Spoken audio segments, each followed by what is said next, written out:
The marble corridors of Congress had fallen silent. When Jasmine Crockett took the microphone, every soul in Washington held their breath, because she was about to expose America's most dangerous political secret.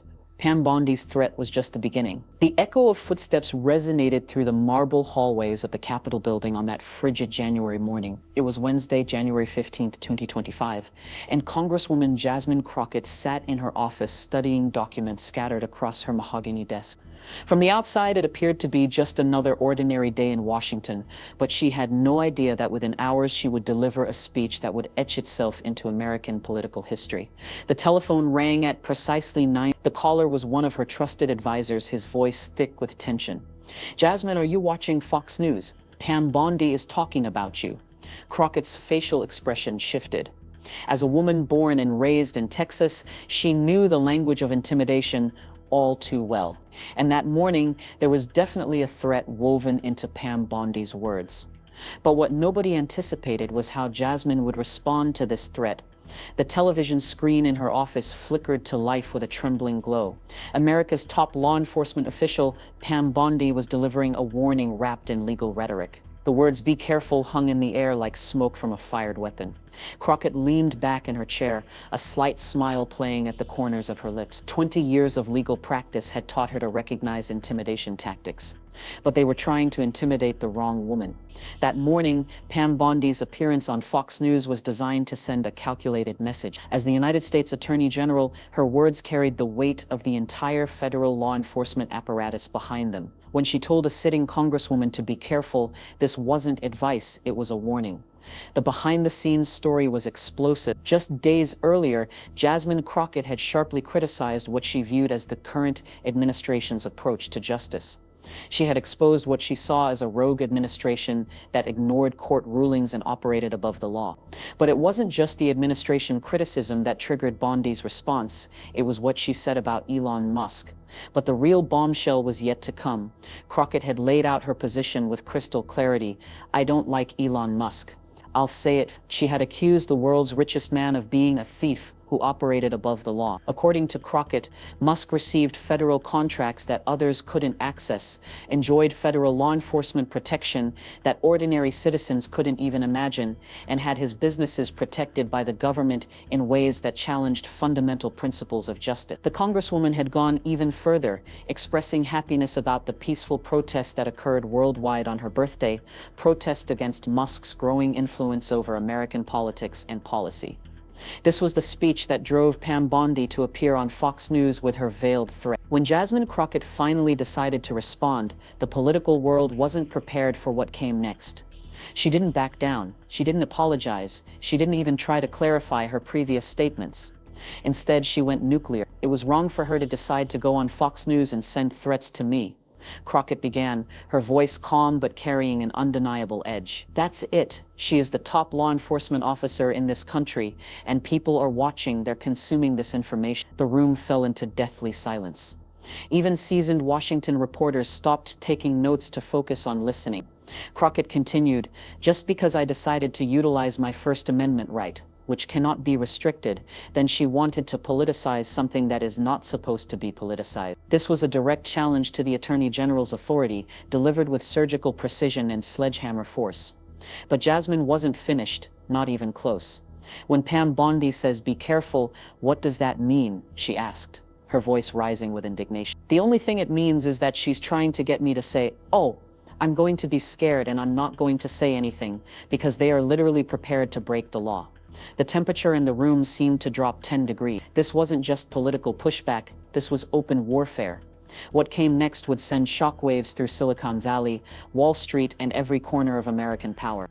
Jasmine Crockett doubled down on her Elon Musk criticism with a fury that surprised even her closest allies. "I don't like Elon Musk. As I say it 50,000 times. I don't like him. I don't like that he goes out there and fires people." But it wasn't just personal antipathy driving her words. Crockett laid out a systematic case for why she believed Musk represented everything wrong with the current system. "I think he's a thief because somehow the rest of us can't get the federal contracts that we want," she declared, her voice gaining momentum. "The rest of us can't get law enforcement and somehow deputize them as federal law enforcement to protect him. The rest of us can't get our dealerships protected by the federal government. The accusations were devastating in their specificity. According to Crockett, Musk was receiving preferential treatment that bordered on corruption. While ordinary Americans struggled to navigate government bureaucracy, Musk seemingly had a direct line to federal resources and protection that were out of reach for everyone else. This is somebody that operates above the law for whatever reason, just because he has a lot of money, because he has more money than anybody else, she continued, frustration palpable in her voice. But the most provocative statement was yet to come. What Jasmine Crockett said next would become one of the most controversial statements of her political career, and perhaps one of the most honest. And yes, on my birthday, as I said, I was happy to see that there were peaceful protests worldwide against him, because he is a problem. The admission sent waves throughout the political establishment. Here was a sitting congresswoman openly celebrating protests against one of the world's most powerful men. The honesty was refreshing for some, shocking for others. But Crockett was careful to emphasize the peaceful nature of the protest and her commitment to constitutional rights. I specifically told protesters to speak with lawyers, just as I have repeatedly told protesters throughout my history of advising people to exercise their constitutional rights. The legal precision of her language revealed the careful thought behind what appeared to be spontaneous statements. This wasn't a congresswoman speaking off the cuff. This was a trained lawyer who had considered every word, every implication, every potential legal consequence of what she was saying. But Jasmine Crockett's most explosive revelation was yet to come. What she said next would expose what she claimed was a systematic pattern of political retaliation by the Department of Justice. The fact that other sitting members have received threatening letters from this new DOJ tells me that they are looking for revenge and they are not following the law. The bombshell hung in the air like thunder. According to Crockett, she wasn't the only member of Congress receiving threatening communications from the Department of Justice. There appeared to be a broader intimidation campaign targeting lawmakers who criticized the administration. This revelation transformed what might have seemed like an isolated incident into evidence of systematic abuse of power. This entire administration is rogue, she declared, her voice carrying the weight of someone who had seen enough. And this is not about partisanship. I keep trying to tell people that we are living in a time of good versus evil, right versus wrong.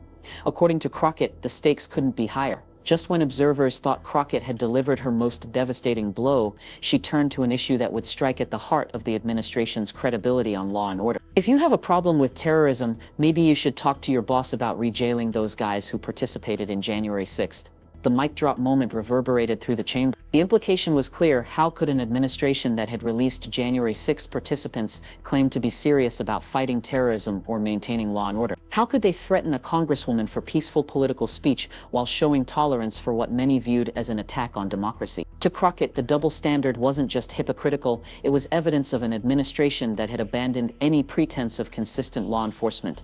When we are looking at the black letter of the law right now, and they decide I'm going to ignore this, then they are wrong. This is clear as day, she said with the confidence of someone who had studied constitutional law for years. As Crockett's speech reached its crescendo, she painted a picture of an administration at war with anyone who dared challenge its authority. Right now, they are targeting everyone who decides to challenge them, she declared.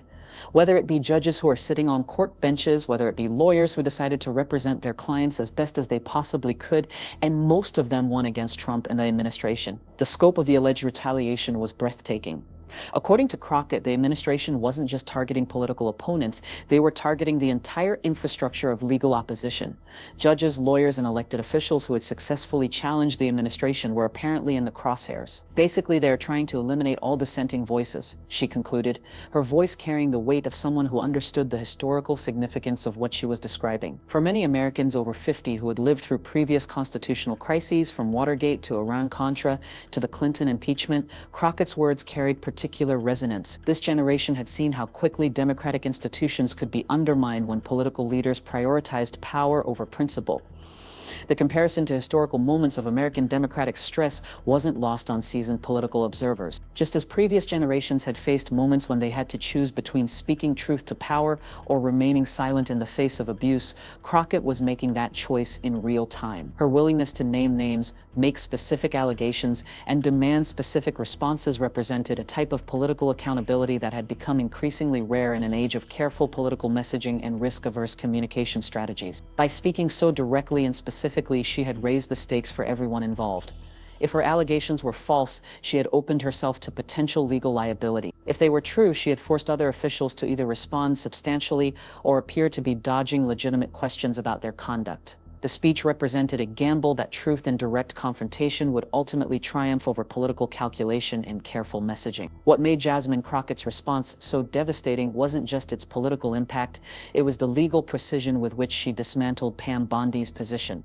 As a former prosecutor and civil rights attorney, Crockett understood the law from both sides of the courtroom. She knew exactly how far she could push without crossing legal lines, and she knew how to expose the contradictions in the administration's approach to justice.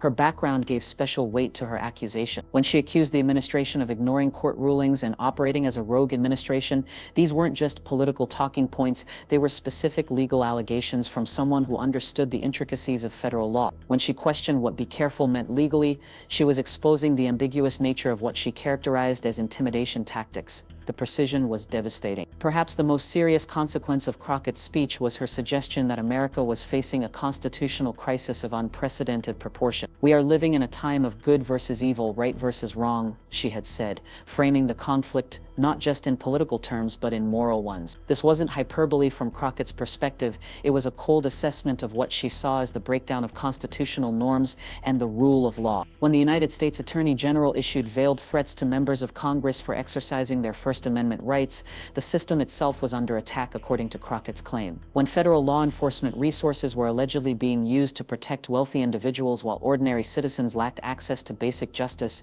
the principle of equal treatment under law was being violated. When court rulings were ignored for political convenience and legal precedents were abandoned, the entire foundation of American democracy was at risk. For Americans who had lived through the tumultuous decades of the 1960s through the 1990s, Crockett's warnings carried particular weight. This was a generation that had witnessed firsthand how quickly democratic institutions could erode when political leaders prioritized personal power over constitutional principles. The Watergate scandal had shown how executive power could be abused to target political opponents. The Iran-Contra affair had demonstrated how administrations could operate in secret, circumventing constitutional oversight. The Clinton impeachment had illustrated how partisan politics could threaten the stability of government itself. Now, according to Crockett, America was facing a new type of crisis, one that combined elements of all these previous challenges. The immediate reaction to Jasmine Crockett's speech was electrifying. Social media exploded with clips of her most devastating comeback. News organizations scrambled to verify her claims about other members of Congress receiving what she alleged were threat letters from the DOJ. Legal experts weighed in on whether her accusations constituted evidence of prosecutorial misconduct. Political commentators debated whether her characterization of the administration as rogue was justified or hyperbolic. But perhaps most importantly, other members of Congress began speaking out about their own experiences with what they characterized as DOJ intimidation. The speech had opened floodgates that had been building pressure for months. Within hours, hashtags related to Crockett's speech were trending across multiple social media platforms. The phrase "what does be careful" mean became a rallying cry for those who viewed her as someone speaking truth to power. For many Americans over 50, Crockett's confrontation evoked memories of other moments when individual courage had challenged institutional power. From Senator Joseph Welch's famous confrontation with Joseph McCarthy, "Yo, cough. Have you no sense of decency, sir?" to Barbara Jordan's powerful statements during the Watergate hearings, American history was filled with moments when single voices had stood against abuse of power. Crockett's willingness to speak directly and specifically placed her in this historical tradition. But the comparison that resonated most strongly with older Americans was to the civil rights era, when individuals had to choose between personal safety and speaking truth about systematic injustice. Just as civil rights leaders had faced federal intimidation for challenging the status quo, Crockett was alleging that a similar pattern was emerging in contemporary American politics. The historical parallel wasn't lost on those who remembered how federal law enforcement had been used to intimidate civil rights workers in the 1960s. The idea that similar tactics might be employed against elected officials in the 2020s was particularly disturbing for a generation that had lived through that earlier crisis. What many observers missed in the immediate aftermath of Crockett's explosive response was the personal courage it took to deliver it. As she noted in her speech, she was aware that raising her voice could make her a target for further retaliation. The reported fact that other members of Congress had received threat letters from the DOJ suggested that criticizing the administration carried real risks. But Jasmine Crockett had made her choice. Rather than live with the consequences of remaining silent in the face of what she characterized as systematic abuse of power, she chose to face the consequences of speaking truth.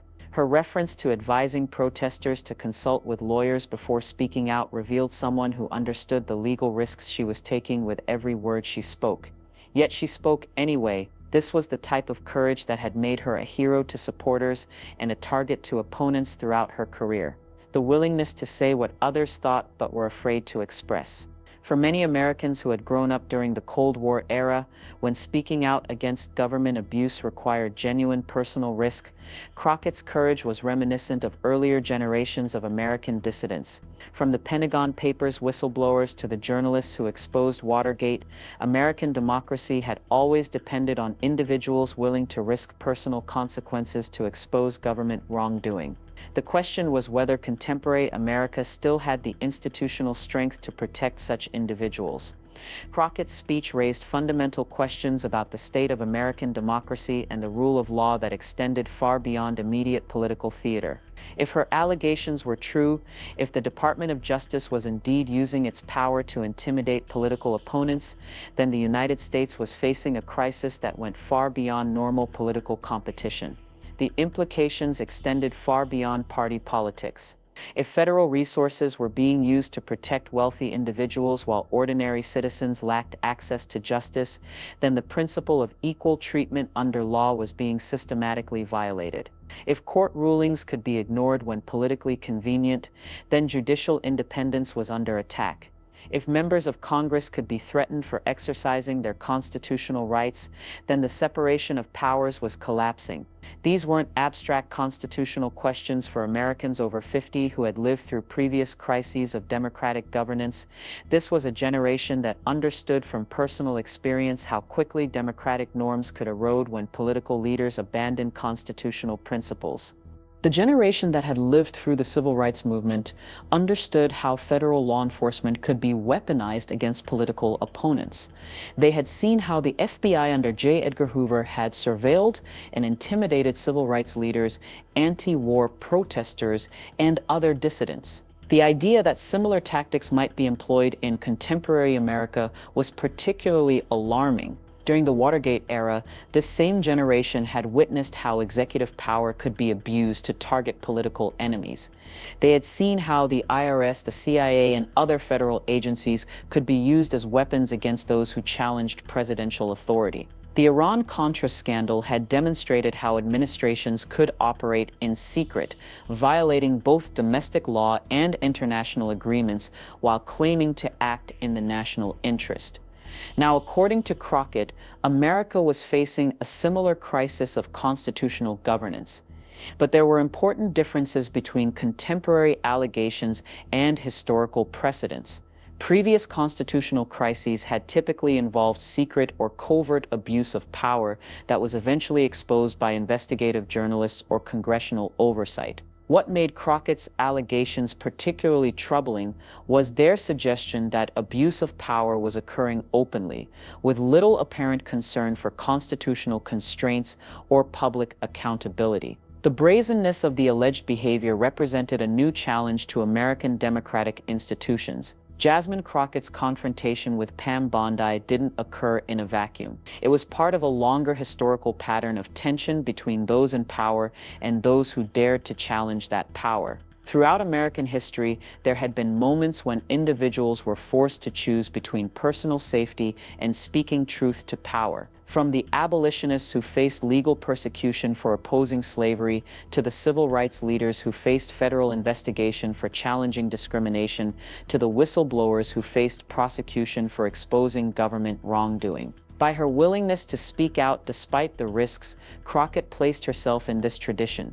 Her background as a civil rights attorney and her experience fighting for justice in Texas had prepared her for this moment. She understood that real change often required someone to be willing to pay a personal price for speaking uncomfortable truths. For many older Americans who had lived through similar confrontations between individual conscience and institutional power, Crockett's courage was both inspiring and troubling. Inspiring because it demonstrated that the American tradition of speaking truth to power remained alive. Troubling because it suggested that such courage was once again necessary in contemporary America. The fact that an elected member of Congress felt compelled to risk federal retaliation for exercising First Amendment rights suggested that American democracy was facing challenges not seen since the Civil Rights era. The scope of Crockett's speech revealed deep divisions within American media and society that reflected broader generational and ideological splits. Conservative media outlets characterized her speech as dangerous rhetoric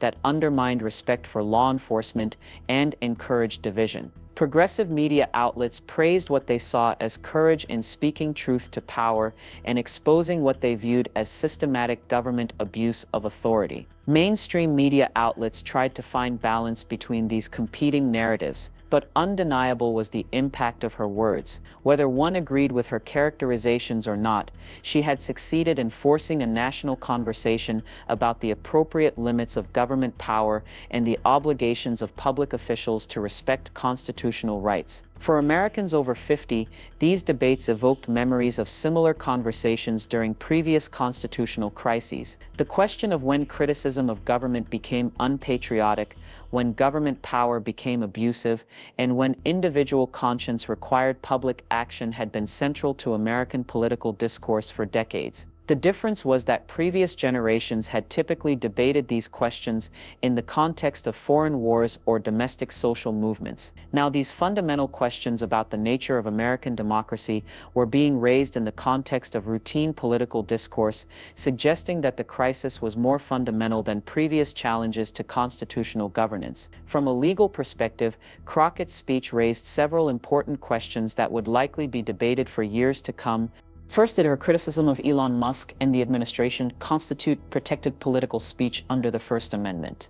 Most legal experts agreed that it clearly did, making Bondi's response potentially problematic. Second, did Bondi's "be careful" comment constitute an improper attempt to chill protected speech? This was a more complex question that would depend on the specific context and intent behind the words. Third, if Crockett's allegations about other members of Congress receiving threat letters were true, did this constitute a pattern of behavior that violated constitutional principles? These questions would likely be debated in courts and law schools for years to come. The legal implications were particularly significant for Americans who remembered how previous constitutional crises had ultimately been resolved through the courts. From the Pentagon Papers case to the Watergate tapes to the Clinton impeachment, the American legal system had historically served as a check on executive abuse of power. The question was whether contemporary legal institutions retained the independence and authority necessary to perform this constitutional function. For a generation that had witnessed how legal institutions had ultimately held political leaders accountable during previous crises, the current situation posed fundamental questions about the continued viability of constitutional governance in America. Perhaps the most important long-term consequence of Crockett's speech was what it said about the future of accountability in American government. Her willingness to name names, make specific allegations, and demand specific responses represented a type of political accountability that had become increasingly rare in an age of careful political messaging and risk-averse communication strategies. By speaking so directly and specifically, she had raised the stakes for everyone involved. If her allegations were false, she had opened herself to potential legal liability. If they were true, she had forced other officials to either respond substantially or appear to be dodging legitimate questions about their conduct. The speech represented a gamble that truth and direct confrontation would ultimately triumph over political calculation and careful messaging. This approach resonated particularly strongly with Americans over 50 who had lived through an era when political leaders were expected to speak directly about controversial issues rather than hiding behind focus group-tested talking points. For a generation that remembered politicians like Harry Truman, who famously said "the buck stops here," and Barry Goldwater, who declared extremism in the defense of liberty is no vice, Crockett's directness was refreshing. The contrast with contemporary political discourse, often characterized by carefully parsed statements and plausible deniability, made Crockett's willingness to speak plainly particularly powerful. In an era when politicians routinely claimed they couldn't recall basic facts or misspoke when their statements proved controversial, her straightforward approach stood out dramatically. For older Americans who remembered when political figures were expected to take clear positions and defend them publicly, Crockett's confrontation represented a return to an older model of democratic accountability. The idea that public officials should be able to explain their actions in clear, direct language seemed almost revolutionary in the context of contemporary political communication. But this directness came with significant risks that Crockett clearly understood. The aftermath of her speech would test whether American democratic institutions could still protect those who spoke truth to power, or whether the intimidation tactics she described would prove effective in silencing dissent. The broader implications of Crockett's allegations extended far beyond the immediate political theater of her confrontation with Pam Bondi. If her characterizations were accurate, they suggested that American democracy was experiencing a fundamental breakdown in the constitutional principles that had governed the nation for over 2 centuries. The idea that federal law enforcement could be used to intimidate elected officials represented a direct threat to the separation of powers that formed the foundation of American government. For a generation that had lived through the constitutional crisis of Watergate, when similar abuses of federal law enforcement had brought down a presidency, the parallels were deeply troubling. But there were important differences between the Nixon era and the current situation. During Watergate, the abuse of federal law enforcement was conducted in secret through covert operations that were eventually exposed by investigative journalism and congressional oversight. The current allegations suggested something far more brazen: the open use of federal power to intimidate political opponents with little apparent concern for constitutional constraints. This represented a qualitatively different threat to democratic governance. While secret abuse of power could be exposed and stopped through existing institutional mechanisms, open abuse of power suggested that those mechanisms had already been compromised or abandoned. For Americans who had lived through the gradual erosion of democratic norms in other countries, the pattern was familiar and deeply concerning. The transformation of democratic institutions into tools of political control typically began with the intimidation of opposition figures and the weaponization of law enforcement against political enemies. The question was whether American institutions retained sufficient independence and authority to resist such transformation. The historical context of Crockett's speech was particularly significant for Americans over 50 who had witnessed similar confrontations between individual conscience and institutional power throughout their lifetimes. The civil rights era had provided numerous examples of individuals who risked federal retaliation for challenging systemic injustice. Leaders like Martin Luther King Jr., who faced FBI surveillance and harassment for his civil rights activism, had demonstrated the personal costs of speaking truth to power in America. The anti-war movement during the Vietnam era had shown how federal law enforcement could be used to intimidate those who challenged government policy. The Pentagon Papers case had illustrated both the risks of exposing government wrongdoing and the importance of constitutional protections for free speech. The Watergate era had demonstrated how executive abuse of power could threaten the entire constitutional system. Now, according to Crockett, America was facing a similar crisis, but one that was occurring in plain sight rather than through covert operations. The brazenness of the alleged behavior represented a new challenge to American democratic institutions. For older Americans who had lived through these previous crises, Crockett's courage in speaking out was both inspiring and deeply troubling. Inspiring because it demonstrated that the American tradition of resistance to government abuse remained alive. Troubling because it suggested that such resistance was once again necessary in contemporary America. The international implications of Crockett's allegations were also significant, particularly for a generation that had witnessed America's role in promoting democracy around the world during the Cold War and its aftermath. For decades, American foreign policy had been based partly on the premise that the United States could serve as a model of democratic governance for other nations. The idea that American officials could credibly promote democracy abroad while allegedly using authoritarian tactics at home posed fundamental challenges to this approach. The damage to America's international credibility could be lasting and significant. Countries that had been lectured about democratic governance by American officials could point to Crockett's allegations as evidence of American hypocrisy. Authoritarian leaders around the world could use claims of American democratic backsliding to justify their own abuses of power.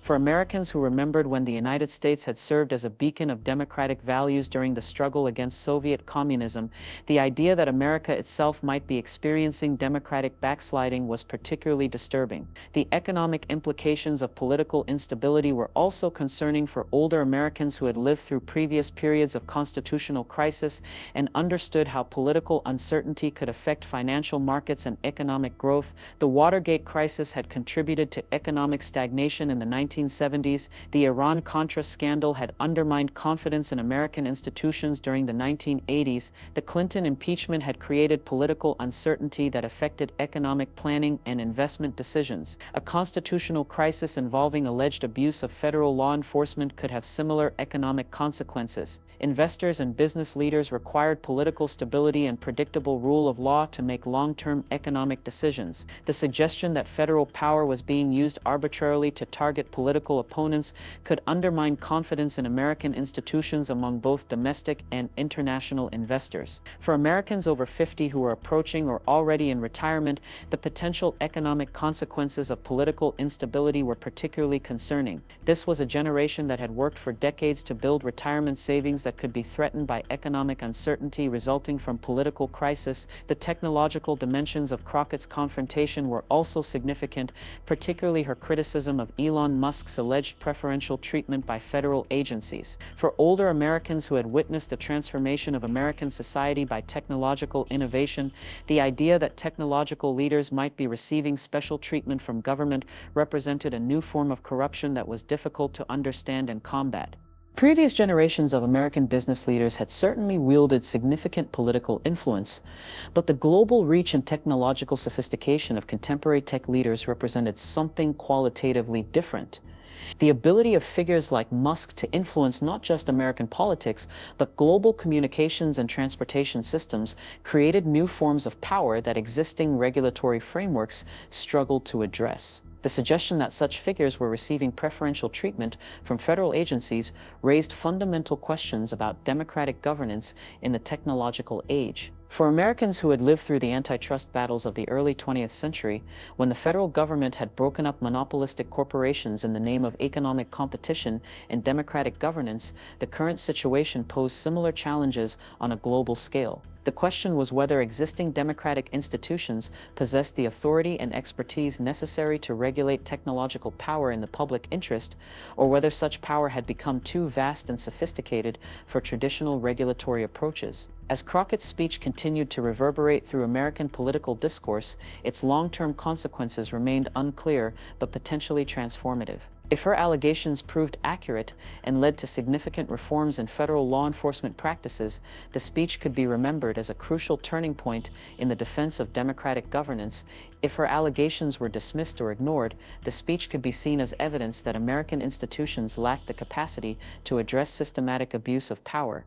The response of other political leaders would be crucial in determining which outcome occurred. The silence of political leaders who might normally be expected to defend constitutional principles would suggest that the intimidation tactics Crockett described were effective in suppressing dissent. The willingness of other leaders to speak out in support of her allegations would suggest that democratic resistance remained viable. For older Americans who had witnessed how individual acts of courage could inspire broader movements for political reform, the potential for Crockett's speech to catalyze larger changes was significant. Just as Rosa Parks' refusal to give up her bus seat had helped spark the civil rights movement, and just as the Pentagon Papers had helped turn public opinion against the Vietnam War, individual acts of political courage could have consequences far beyond their immediate impact. The question was whether contemporary American society retained the institutional and cultural capacity for such democratic renewal. The media landscape in which Crockett's speech occurred was also significantly different from previous eras of political crisis.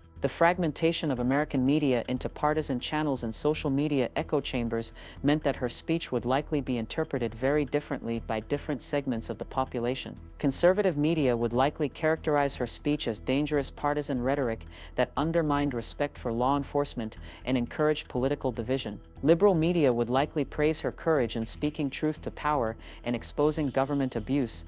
The result could be further polarization rather than the kind of national conversation that had helped resolve previous constitutional crises. This fragmentation posed particular challenges for older Americans who remembered when shared media sources had helped create common understanding of political events. The ability of different segments of the population to live in completely different information environments made democratic dialogue increasingly difficult. The long-term health of American democracy might depend partly on whether institutions could be created or reformed to facilitate genuine democratic conversation across partisan divides. Crockett's speech could either contribute to such conversation or further polarize an already divided society. The outcome would depend largely on how political leaders and media figures chose to respond. The generational implications of Crockett's speech were also significant, particularly for the relationship between older and younger Americans in contemporary political discourse. For younger Americans who had grown up during an era of increasing political polarization and declining trust in institutions, Crockett's willingness to directly challenge authority might seem unremarkable. For older Americans who remembered when such confrontations were rare and carried significant personal and political risks, her courage was more notable, but the speech also highlighted generational differences in approaches to political change.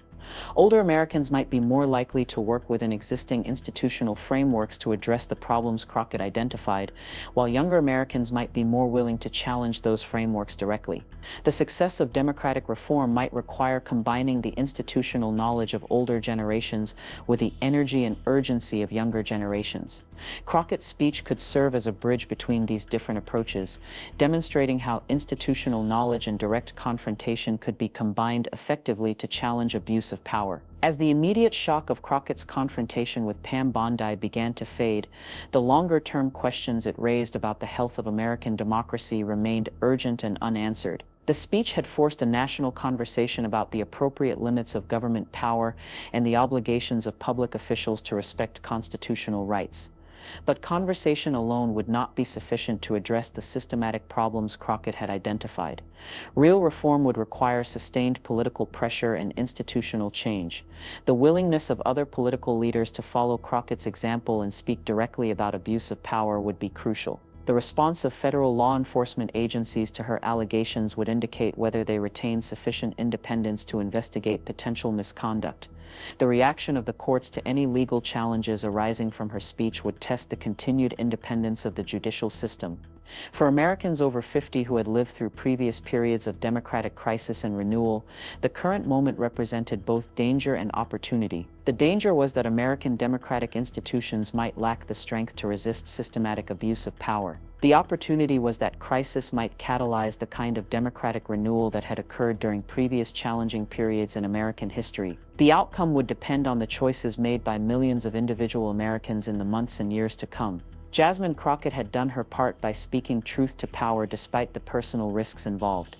Whether her courage would inspire the broader democratic movement necessary to address the problems she had identified remained to be seen. But her speech had demonstrated that the American tradition of resistance to government abuse remained alive, even in an era when such resistance required genuine personal courage. For a generation that had witnessed both the fragility and the resilience of democratic institutions, that demonstration was both reassuring and deeply moving. The question now was whether that tradition would prove strong enough to preserve democratic governance for future generations